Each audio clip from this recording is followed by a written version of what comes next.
I've been making sure to walk 12 miles every day. So like 20,000 steps. But kind of feel like hitting the gym. Except I don't know how big it's gonna be. What if it's like a tiny gym with just a set of weights? I might as well just go for a run. And I already went for a run at the shrine. So we're here in Yokohama. And this is like a little amusement park that they have, but we're not here for that. What we're here for is the Cup Noodle Museum.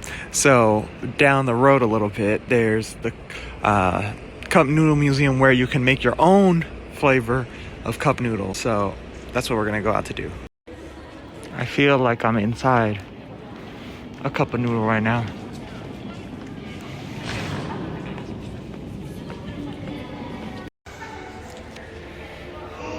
Let's go through the wall of what they had throughout the history of cup noodle. So this is a recreation of the shopper who built Top Ramen.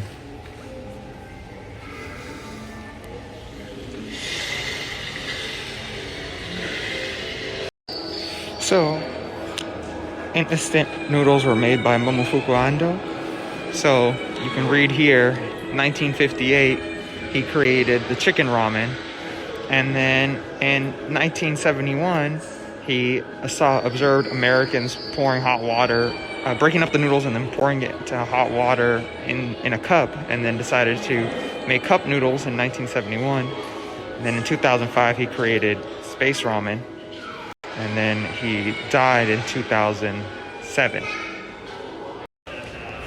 So you can also make your own chicken ramen. So you put the ingredients together, you knead them, you cut them, and then you package them up. The problem, and it's all guided. The problem is that you need at least 2 people. They don't just sell single tickets. You have to buy 2s. So not able to make it this time. But it's around like $6 to make your own cup noodles, chicken ramen. So you pick out your cup from that vending machine, and then you get to decorate it.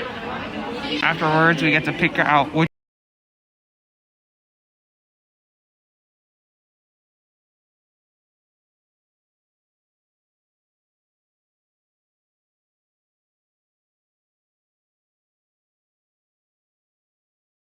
So the way your noodles are made is they actually put the noodles, the cup upside down, and then flip it, and then you start adding in all your ingredients.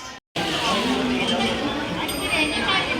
it'll turn, and then we get to choose the broth and then 4 ingredients.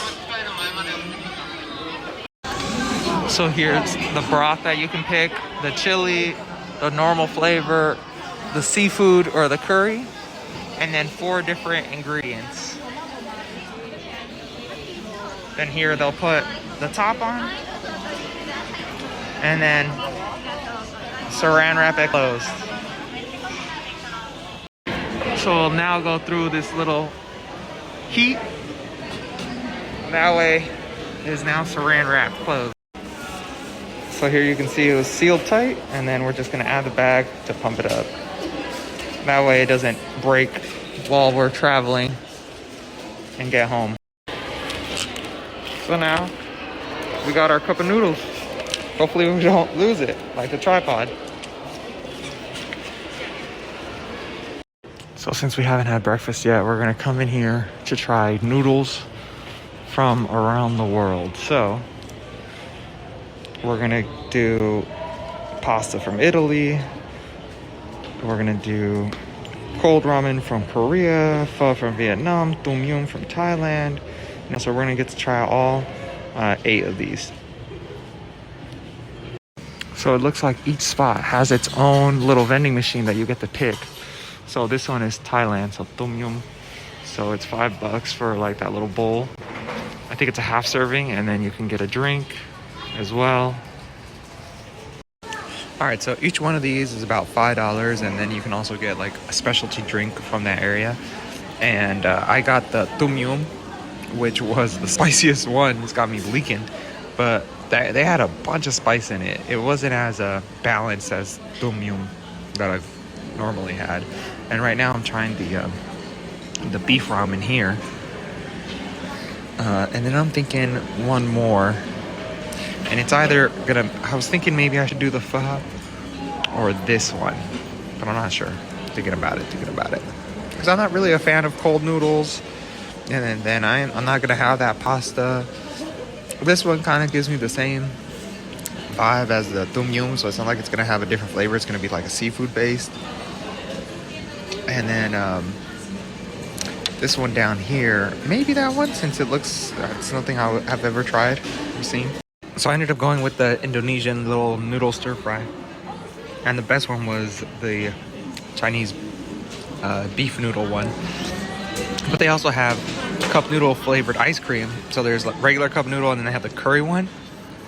This one. The ice cream tastes normal. I think they're actually using the like freezer dried, eggs, shrimp, and beef.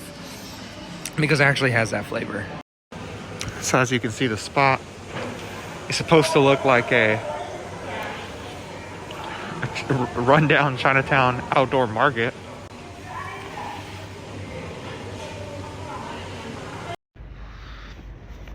Right outside of the building, they have a little balcony. And there's all those kids that are probably on their way over here. So we gotta try and get out of here. But Yokohama, which is like 45 minutes south of Tokyo, that's right here, Oceanside.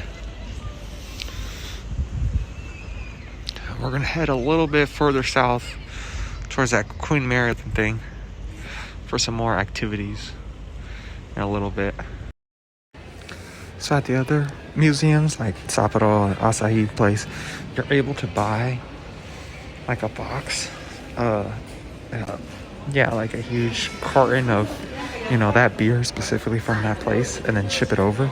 I wish they would do the same here. Like I want an actual big huge box of the cheese curry, but they don't got that. All they got are like 3 cups that you can buy and like 6 different flavors. That's about it.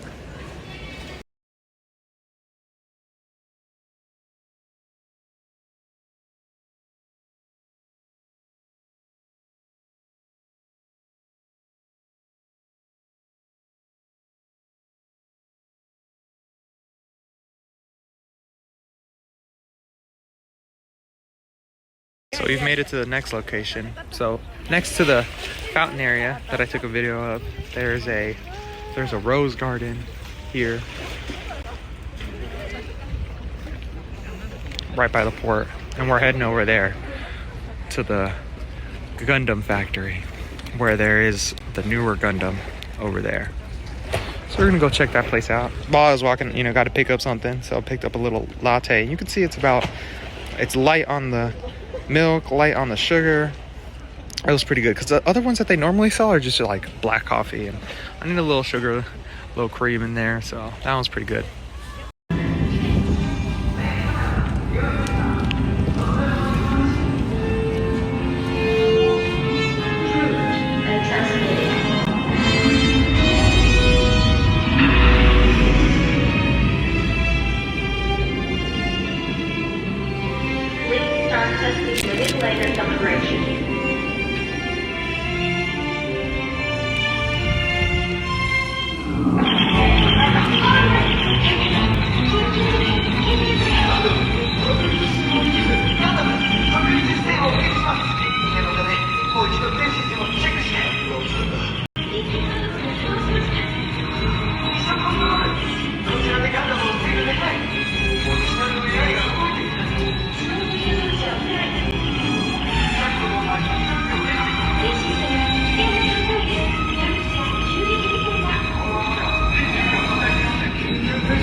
So both of the Gundams, this one and the Unicorn that's in Diver City, they look about the same size.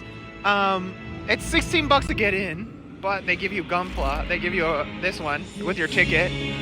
And then you can pay to be up there while the show is going on. But it's only for, you know, only so many tickets are sold. And they were sold out. But it's like $31 in total, I think, if you want to go up there. So an extra, you know, like 15 bucks, 16 bucks to be up there while, you know, it's moving and going on, which is something you can't do at the one in Diver City. So it has different things that it does too. You can see here's a little timetable. It's not the same stance and the same moves every time. Depends. It could be the startup experiment, the stand-up, standby mode, and then here you can see that everything's booked out except the one at 6 o'clock, and it's currently like 2:20. So I didn't want to wait 4 hours to try and get up there and pay an additional 15 bucks. I was like, you know, I'll just watch it, do its little dance, do the Dougie, and then I'll make this little, you know, Gunpla, and that'll be enough. So we got a countdown timer to the next show.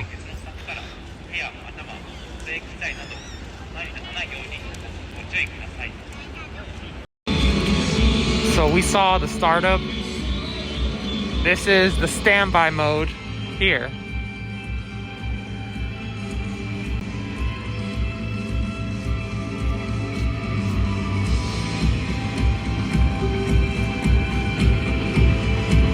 So it was locked in the startup position, and now I guess it's going back for standby.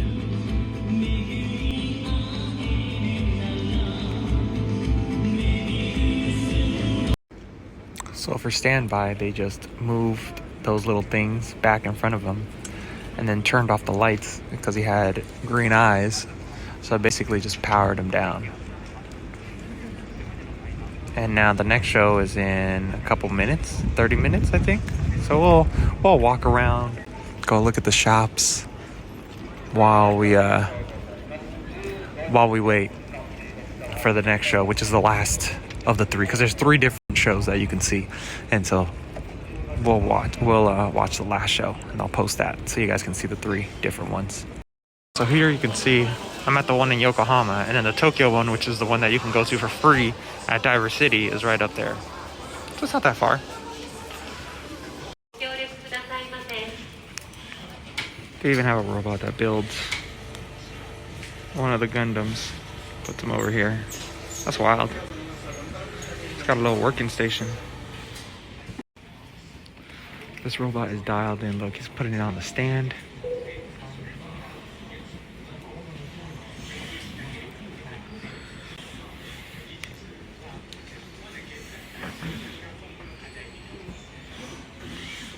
He's gonna grab the little part, connect it together.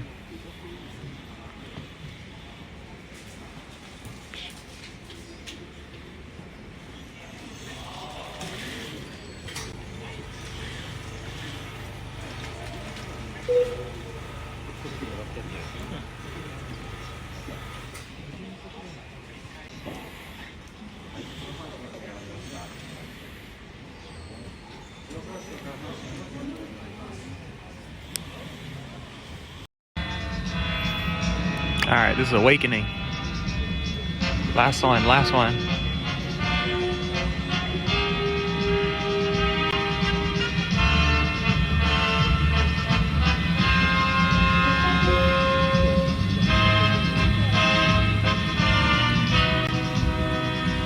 control より発令。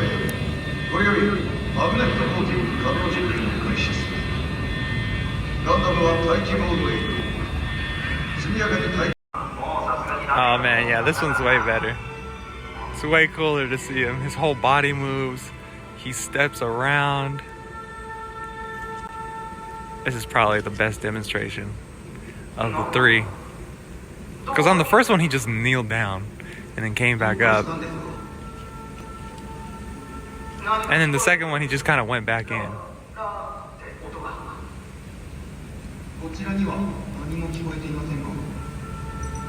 This one, he's moving left and right. Lights are on. He's taking steps. This is dope. Now I want to see him uppercut somebody. You know what I mean? このまま待機モードに移動させます。ちょっと待って。なんだ F00 コックピットに直接信号が送られている。違う。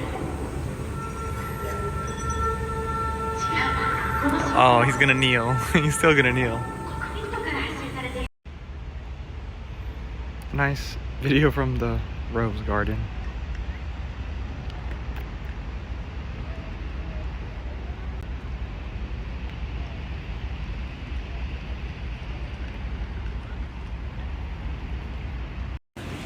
Making our way to the station. Ended up in Chinatown.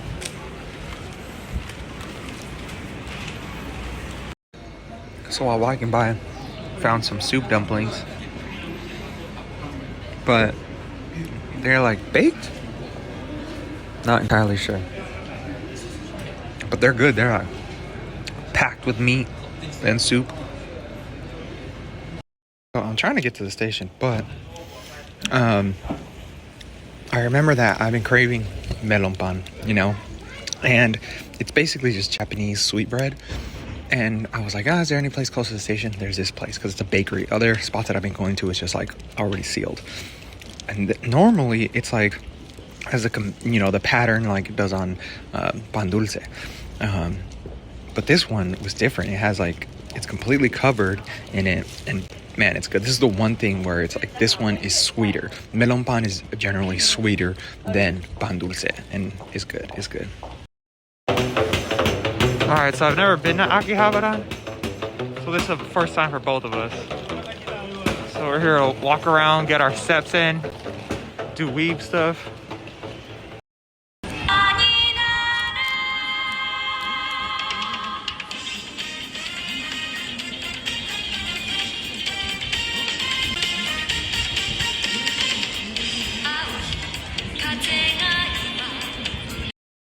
Alrighty, so first of all, in Akihabara, there's like a bunch of people that are trying to get you into their, I think it's host clubs. So there's male and female host clubs, which is basically where you go and you pay. It's kind of like a strip club, but everybody keeps their clothes on. There's no fucking, you know. You're just paying to spend time with the person of the opposite sex, or same sex if that's your thing. But here we made it to this tiny little shrine right in between. So you saw us walking through that little alley. You can see it's a small little tiny space, and there's this one little shrine here in between the Electric City, basically. It's pretty dark, so I don't know how well you guys can see, but that's where we're at. So that space in between there is where I came out of. That light just turned on because it's a motion sensor, but it's right next to this cat cafe where you can play with cats and other animals, and then this like phone store. So right in between there. So it's people like that walking around with signs trying to get you into their club, or even like a ramen shop. This person was like, go in the ramen shop. Well, in Japanese, you know, but I assume that's what they were saying.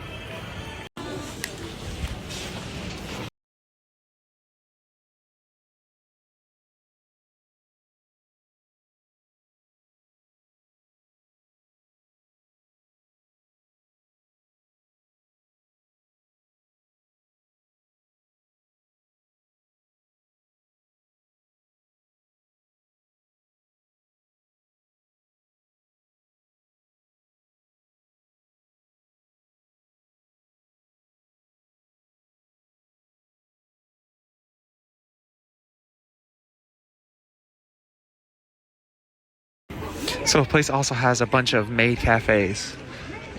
There's not one on this street. I'm trying to look up at the windows because normally you can see it from there, but this out here at this cross section there isn't one. But should we go into a maid cafe? Should we go in there, buy a little, you know, like cup of rice and force everybody to dance and do a jig? Let me know. So once you find out what you want, you would have to find your box. So like box 40, and then your item number. So like 276, and then that's how you go up. So you need one of these little pieces of paper, and then you write all that down, and then the clerk will come over, open it up, and give it to you. I haven't. These are just all secondhand figures, and you can get them with the original box or without the box, you know, depending on how much money you have to spend. But I've never seen a higher concentration of white people than right here. Like, most amount of white people I've ever seen is right fucking here. Like, all it is a bunch of white people just looking at figures, looking at things. So that first floor was figures, like vinyl figures, you know, and then this, and cards. There were Pokemon cards, Yu-Gi-Oh cards on the other side. This one is more like buttons and keychains, pins, stuff like that, and yeah, just random things over here. Little things that you would, little trinkets and toys that you would add to your bag, really. All right, so this one has more of these like acrylic stands, stickers, and then they have figures in their boxes over there on that side, on this third floor. Oh, and a lot of those like random grab bags, or it's just, you know, you can get one of these figures, but you don't know which one.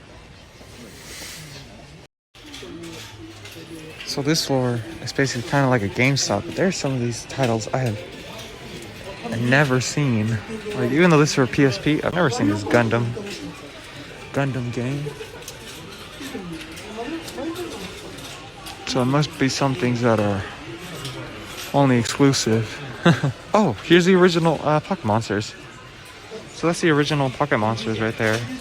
Used the Japan only version for $54.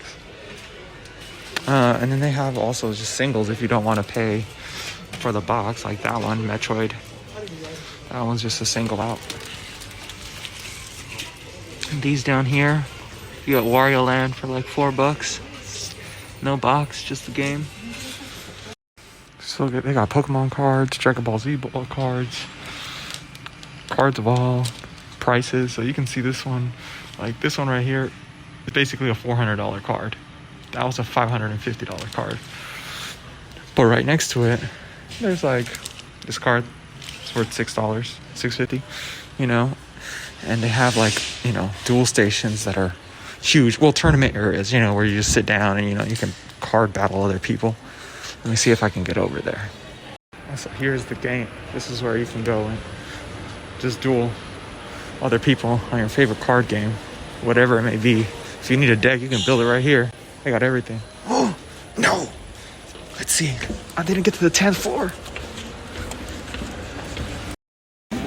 This is how you know you're amongst weaves. When they've even weaved out their car. No one bats an eye. So there you can see a maid shop. So you go in there, all the waitresses are basically dressed up as maids, and you know, you can go and have them do little dances or sing. And then if you look over here, there is another you know, crane game shop. That's basically like, you know, 12 stories high. All that is just games, crane games, or bowling, or darts, or whatever you want it to be. So hungry, like always. So came to this demon ramen spot where it's spicy ramen. So come, I'll go in there, show you what they got. So you buy it at this vending machine. This is the entrance of the spot. And then they have there's two spices that are done. So there's a chili pepper spice and then a Japanese spice, which is Sancho pepper. I'm not sure exactly what it is. But yeah, you get to choose how spicy it is. So yeah, like welcome to the pits of hell over here.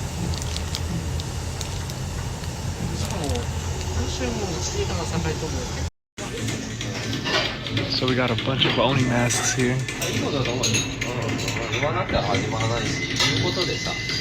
And then we get down to the ramen.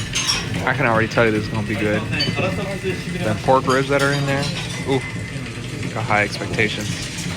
So they used the thicker noodles. They weren't the yellow, thick, curly noodles, but they were the thicker noodles, but not udon noodles.